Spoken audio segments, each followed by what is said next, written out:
This is Our Voice 360 podcast, our perspectives, our way.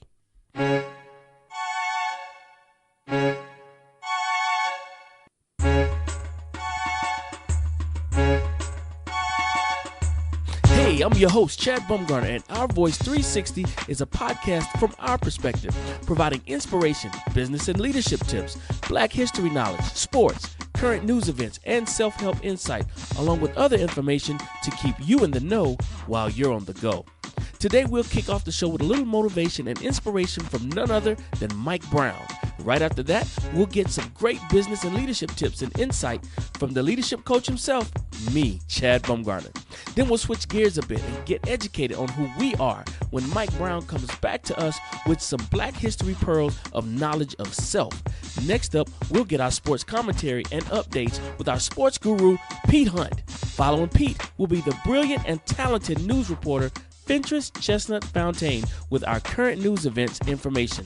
And rounding out the show will be our main man, Ivan Hunt, with his very own segment, Keep It Moving, showing us how to overcome any obstacles we face in order to gain success in life.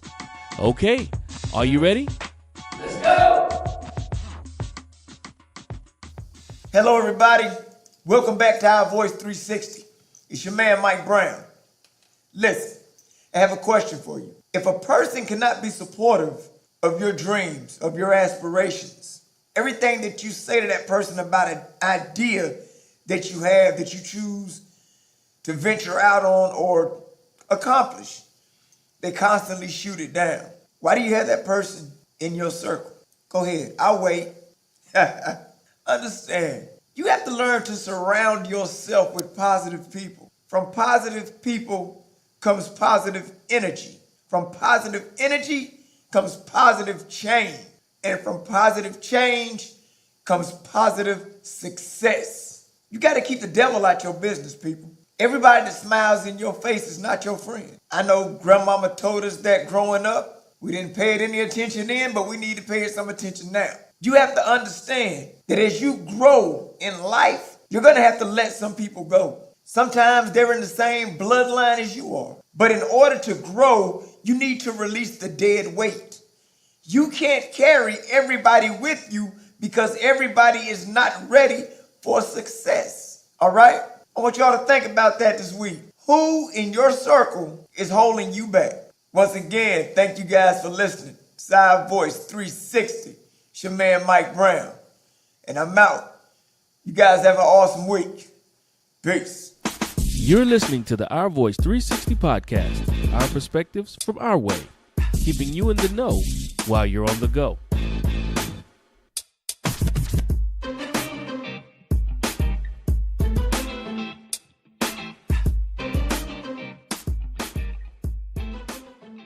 Hey everyone, this is Chad Bumgarner with another edition of The Intentional Leader. How leaders can harness diversity in the workplace. While there's much to celebrate in the ways that leaders honor diversity in the workplace, it seems that we are still emphasizing a need to accommodate or work around difference.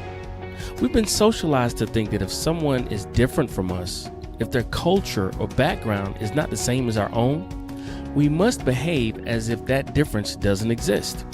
Now, many feel proud to say, "Oh, I don't see color," or "I don't see gender or age. I just see you as a person." However, the failure to acknowledge difference has two substantial consequences. It minimizes others' individuality and identity, and it blinds us to opportunities to expand our own worldviews, learn from each other, and appreciate the new ideas and ways of thinking that come from a diverse workplace. Look, the workplace is a rich source of diversity of backgrounds and ages, races, ethnicities, gender orientations, and styles of thought. Rather than aspiring to be blind to these differences, teams benefit when we learn that diversity enhances success. The leaders who are best at harnessing the value of diversity are the ones who are willing to say, "You and I are different. Let's talk about that. Let's figure out how our perspectives might complement each other, how they might compete with each other, and what that means about how we're going to work together." Instead of minimizing difference, we can choose to leverage a variety of perspectives, work styles, and worldviews to best work together and move toward a common goal. Now, the first step in accomplishing this is to recognize that traditional views of diversity focus on racial or cultural difference. But even within a group of people who seem to be very similar, there are multiple sources of difference. So remember that. Our ways of viewing the world, our styles of thought, ways of analyzing issues and managing conflict and personalities are also a source of difference from which we can benefit. Even demographically, we can find that cultures exist within generations, social groups, and organizations. Each of us is a unique combination of those cultural influences. Now, the second step is actually exploring the differences. And the best way to do that is simply to ask questions and open a dialogue, an honest dialogue. When these questions come from a place of genuine curiosity, leaders can strike up a conversation with employees about their traditions or their culture, what experiences they've had, and how their perspectives differ from others on the team. Activities such as brainstorming sessions focused on identifying multiple ways of looking at an issue based on gender or age gap, or different problem-solving styles can contribute to creating an environment in which employees feel safe to express their perspectives. Another way to open a dialogue might be structured but still informal, such as hosting a picnic or potluck lunch where employees can bring their favorite dish or recipe or talk about their cultural traditions. Now, in a formal setting, those conversations can be awkward, but having them informally is less intimidating and more relaxed, and both employees and leaders can greatly benefit from learning more about each other. The willingness to explore and discuss all of those differences, not just in races and ethnicities, but differences across generations and across life experiences, is a crucial element of harnessing diversity in the workplace. By starting the conversation, leaders are serving as role models and creating a culture of acceptance and appreciation of difference in the organization. To paraphrase William Wrigley Jr., if two people agree on everything, one of them is unnecessary. Diverse groups are more likely to generate multiple perspectives, fresh ideas, and innovative thinking. The first step toward leveraging those perspectives is creating a culture where difference is not only acknowledged, it's celebrated. All right? Well, that's it for me, guys. This has been another edition of The Intentional Leader. To find out more about me and what I do, please visit my website at www.chadbumgarner.co.com.co. You can also hit me on Twitter, as well as check out the video versions of these podcasts on my YouTube channel.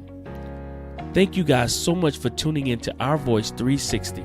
And remember, great leadership equals great results. How are you leading? Hi, are you tired of high turnover rates, constant confusion on the team, or maybe even low or mediocre productivity from your team?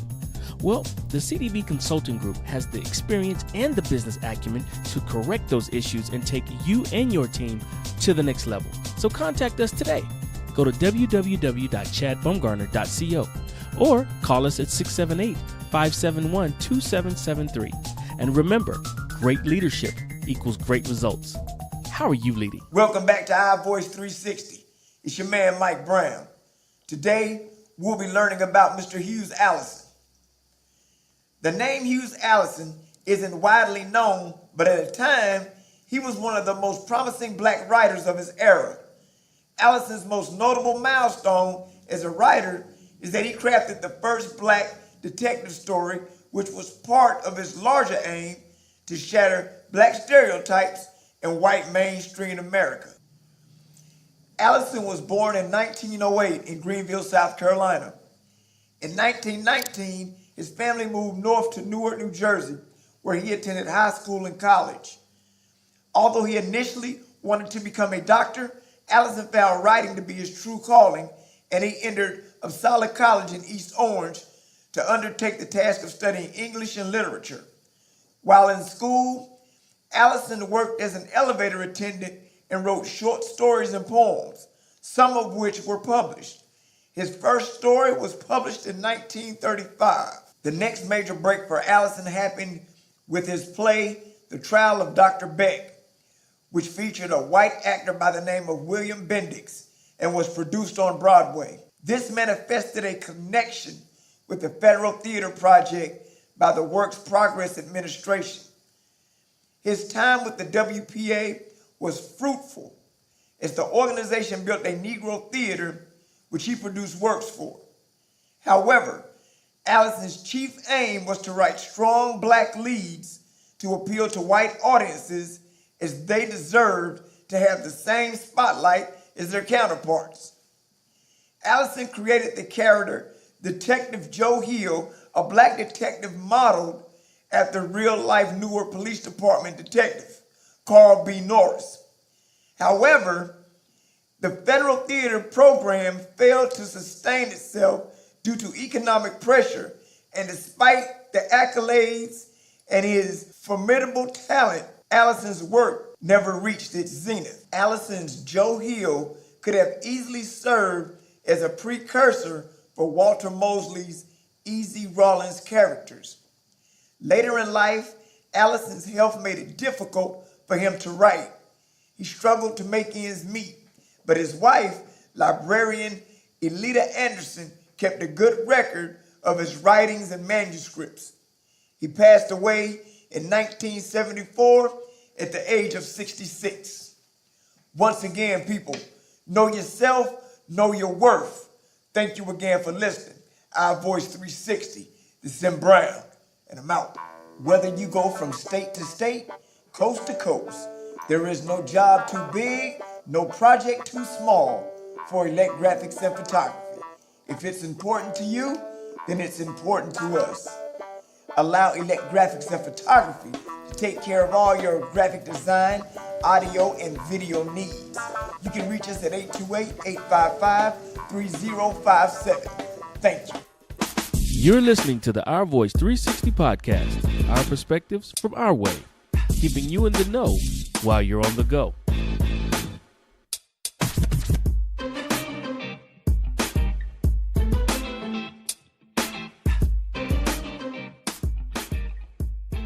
What's good, family, and welcome to the Sports Chronicles. I'm your host, Pete Hunt. Week 1 of the college football season is here, and I want to break down a couple of games that's piquing my interest in this first week.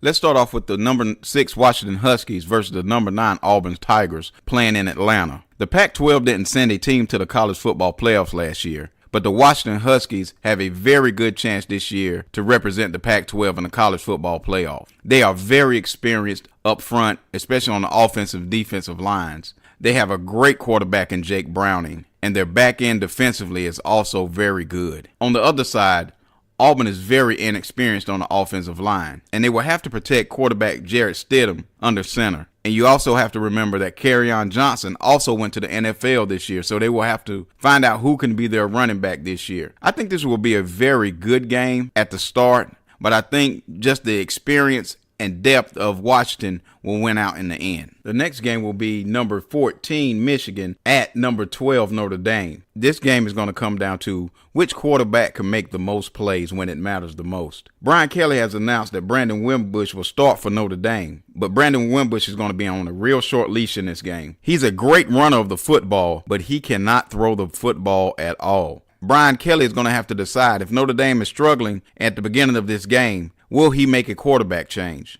Now, on the Michigan side of the football, Michigan is very good defensively. They are going to test Notre Dame on that side of the football. They're going to get great pressure. And again, can Brandon Wimbush make enough plays? Also, Michigan has a new quarterback in Shea Patterson, who's a transfer from Ole Miss. Like Brandon Wimbush, he's very good on his feet, but he's a better thrower of the football than Brandon Wimbush. Like I said earlier, this is going to come down to which quarterback can make the best plays. But I think Michigan has the advantage on the defensive side of the ball, so I give the edge to Michigan in this game, even though it's at Notre Dame. Thank you for listening to the Sports Chronicles exclusively on OurVoice 360. The FPC channel, hosted by yours truly, Ventress Chestnut Fountain, can be seen on any streaming device on your televisions. You can even watch from your phones on any social media platform. News, weather, and entertainment featuring some of today's biggest celebrity interviews.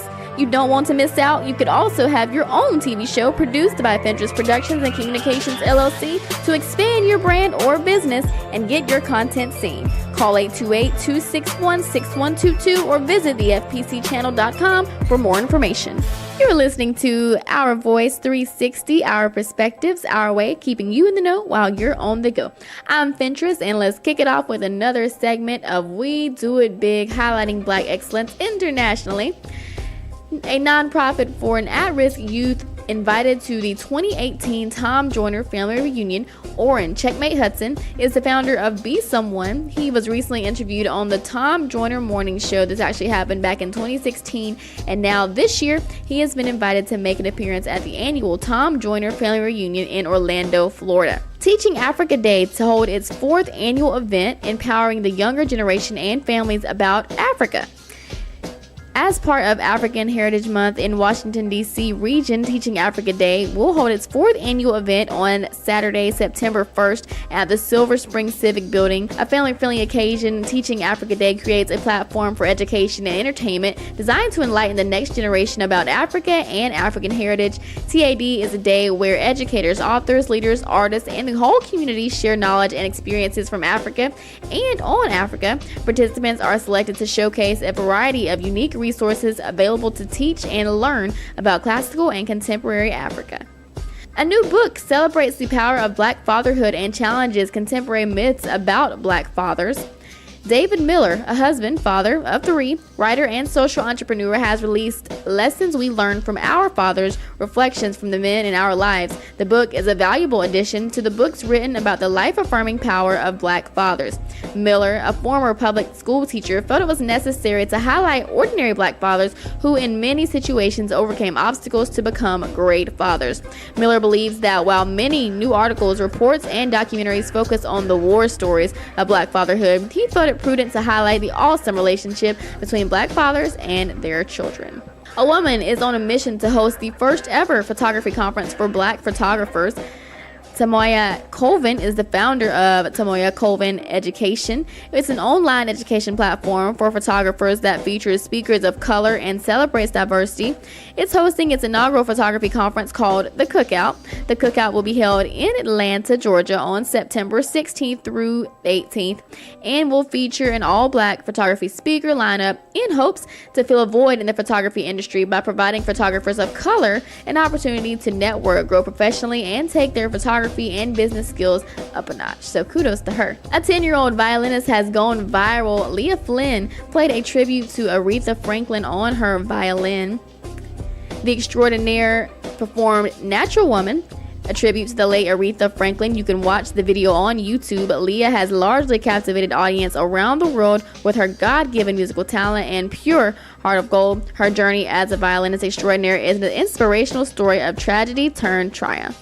Now let's move on to our Black History segment, highlighting what went on this week in Black History, starting off with August 27th, 1963, which is the eve of the historic March on Washington for Jobs and Freedom. The NAACP co-founder W.E.B. Du Bois died at age 95 in Accra, Ghana on August 27th, 1963. That same year, he had become a naturalized citizen of the West African nation. On August 28th, 1955, 14-year-old Emmett Till, an African-American from Chicago, was murdered while visiting family in Money, Mississippi. His murderers, the white woman's husband and brother, who he allegedly whistled at just 4 days earlier, made Emmett carry a 75-pound cotton gin fan to the bank of the Tallahatchie River and ordered him to take off his clothes. The two men then beat him nearly to death, gouged out his eye, shot him in the head, and then threw his body tied to the cotton gin fan with barbed wire into the river. And of course, that story lives on forever. That happened August 28th, 1955. Rest in peace. On August 29th, 1962, Mal Good became the first African-American television news commentator. He worked for ABC Television Network as a United Nations reporter. He allegedly received this position after baseball player Jackie Robinson, who was the first black player in the major leagues, he complained to the ABC executives about the lack of black reporters, and Good's first assignment was covering the Cuban Missile Crisis. He distinguished himself with incisive TV and radio reports during the long hours of debate at the UN. On August 30th, 1967, Thurgood Marshall confirmed as the first African American Supreme Court Justice. The distinguished civil rights attorney made history again when he became the first African American confirmed to serve on the U.S. Supreme Court. Before his nomination, he has successfully argued against school segregation in the groundbreaking Brown versus Board of Education case. On August 31st, 1935, Eldridge Cleaver, a leader in the Black Panther Party, was born. In 1958, Cleaver was convicted of rape and spent 8 years in prison, where he became a follower of Malcolm X and wrote his prison memoir, Soul on Ice. The memoir became one of the New York Times top 10 books of 1968, and after being freed in December 1966, Cleaver helped organize a cultural center called Black House, where he met Huey P. Newton and Bobby Seale, the co-founders of the Black Panther Party. And that wraps up another week of Our Voice 360, Our Perspectives, Our Way, keeping you in the know while you're on the go. I'm Fentress. As always, credit to my sources, BET.com and blacknews.com. Keep on listening. We'll be right back with another segment next week. And again, if you have not checked out the coolest, most creative video ever for a Doritos Blaze commercial, be sure to check that out on my page, facebook.com/FentressOnTV, as well as Instagram. Follow my husband IQ as well. Again, that is for a Doritos Blaze the Beat contest. All right, that wraps it up. Thanks for listening to Our Voice 360. You're listening to the Our Voice 360 podcast, our perspectives from our way, keeping you in the know while you're on the go.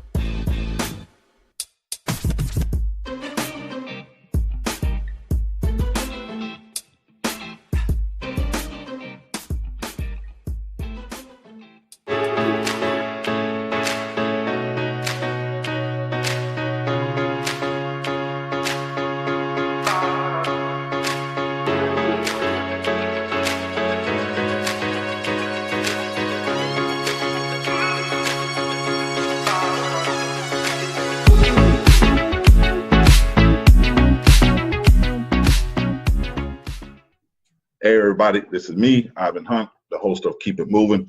This is the pre-show or the post-show, little discussion, and it'll probably only last maybe 5-10 minutes. So I just want to hear, me and Baptista were just talking, and she said something that I thought was very profound, and I want to bring it back to the forefront. So a person has surgery, and then after the surgery, some type of spinal surgery or hip surgery or knee surgery, knee replacement, whatever. And from that point on, their physical health deteriorates. Now, you made a statement, and I want you to kind of go back and explain what fitness does or is in that scenario. Yes. Okay. So that's why we say always that physical strength is like insurance. It's your capital. It's like the money in your bank account. Okay. So when you start, the earlier you start in life building physical strength, then, and by the way, for your information, we start losing muscle masses of 30 years old. Okay, so if you don't do something real physical to start rebuilding or maintaining physical strength as of 30 years old, by the time you get 40, 50, 60, then your strength is way, way, way down. Okay, now it's very progressive, so most people don't realize that it's even happening. But what happens is when you build physical strength, the more physical strength you have, now something happens to you, like you have an accident, you break a leg, you have a surgery, or something happens, then the more strength you have, the more physical strength you have, the quicker and the faster you are going to recover from that situation.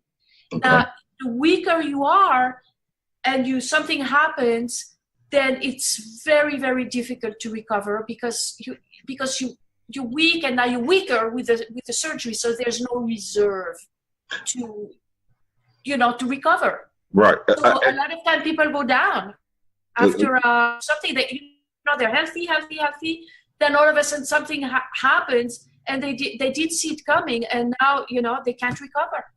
I want you to explain a little further the word strength.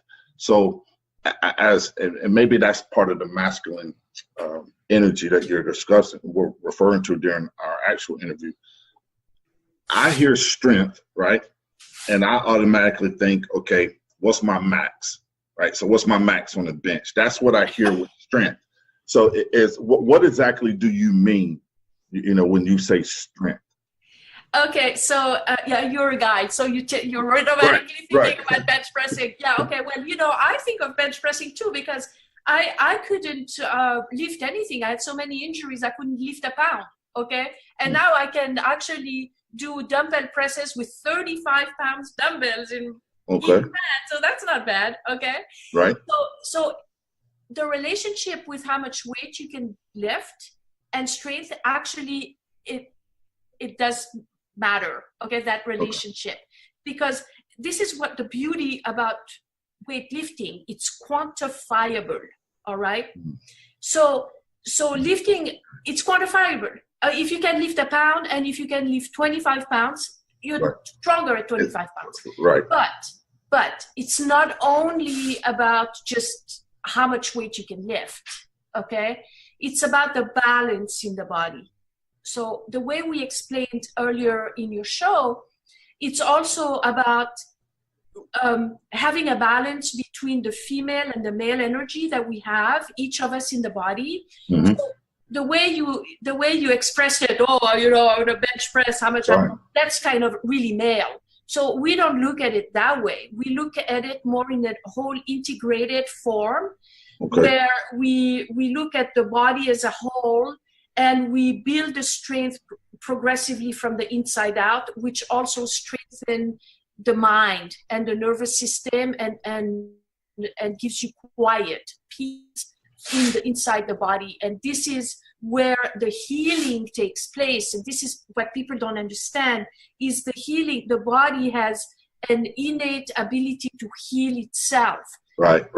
Reproducing cells, etc. When you cut skin, but you gotta give it what it needs.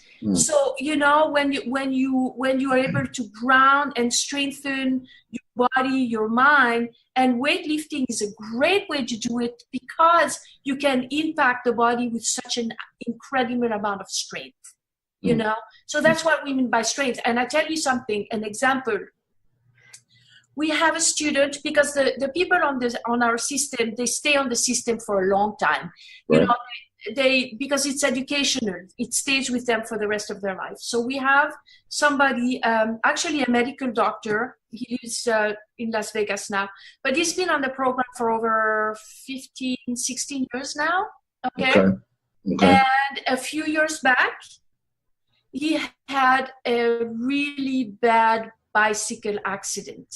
Okay, he broke his leg, I don't know, in 4 places. And the doctor literally said that he would be crippled if he hadn't been in the shape he was in. Okay, he recovered fairly quickly and he's back, on his 2 feet. So I saw a banner. It was an AARP banner. A banner on strength. Right. That strength is not optional. Strength is not optional. I agree. It's not optional. So build your strength, because one day something is going to happen and you're going to have that surgery or that fall or anything else. And then what? Right. I was actually doing some research last night, and a lot of insurance companies now are discussing preventive medicine or preventive counseling, coaching, the whole nine, and starting to focus on, fitness, mental, wellness, emotional wellness, in an attempt, to try to cut back on, the medical, how expensive medical bills are, et cetera. Absolutely. Healthcare. Yeah. Hey, listen, we have another student, and she's been 18 years on the program. She texted me a few days ago. She texted me. She says, "Hey, you know what? I'm going to start to make a list of all the things that it would have cost me if I hadn't done the program. And I bet you that, because, you know what I mean? 18 years later, her mother died of Alzheimer's. She took care of her for 6 years. So many things happened. She fell, broke her this and that and that. And now at 68 years old, this is a woman who is entirely pain-free. Wow. Thanks to the program. You know what I mean? Right. And so now she's doing adding all the things that it would have cost her, if she hadn't been on the program. Cool. It's amazing. Yeah. I hear it. And again, this is the little post interview, and I haven't done this before, so you're the first one. You want me to take the first? Right.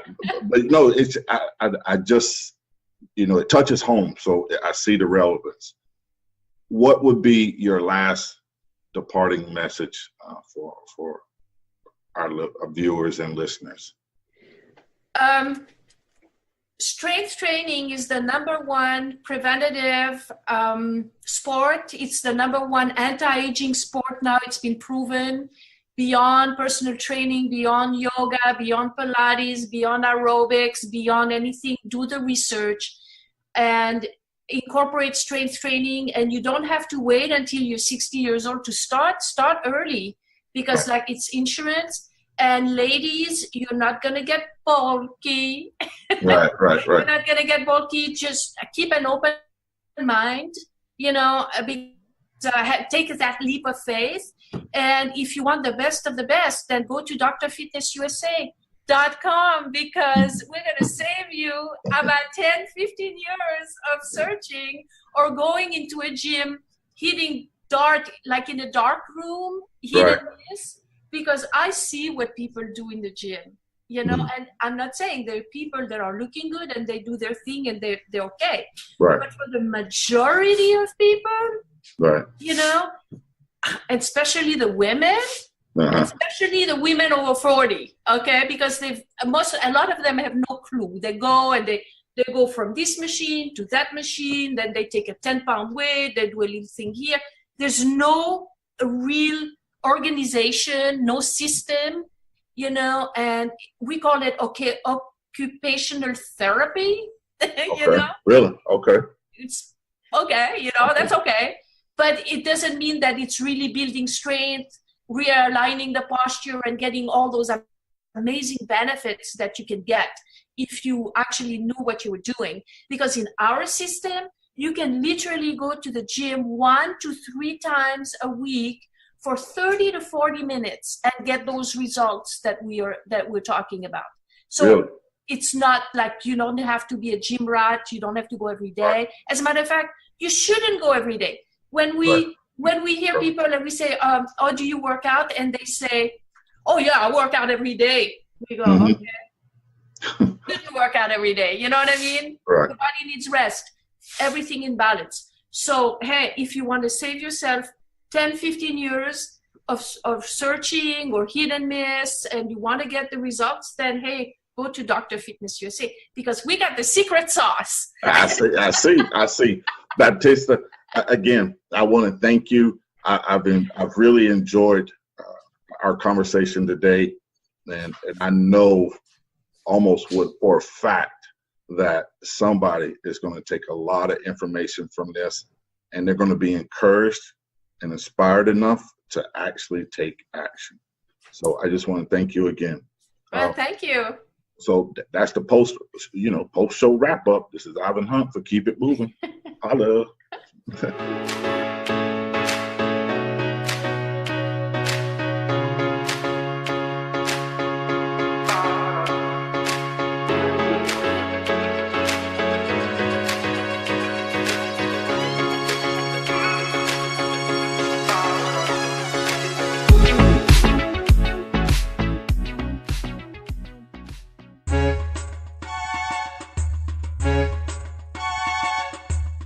Well, folks, that's it for this week.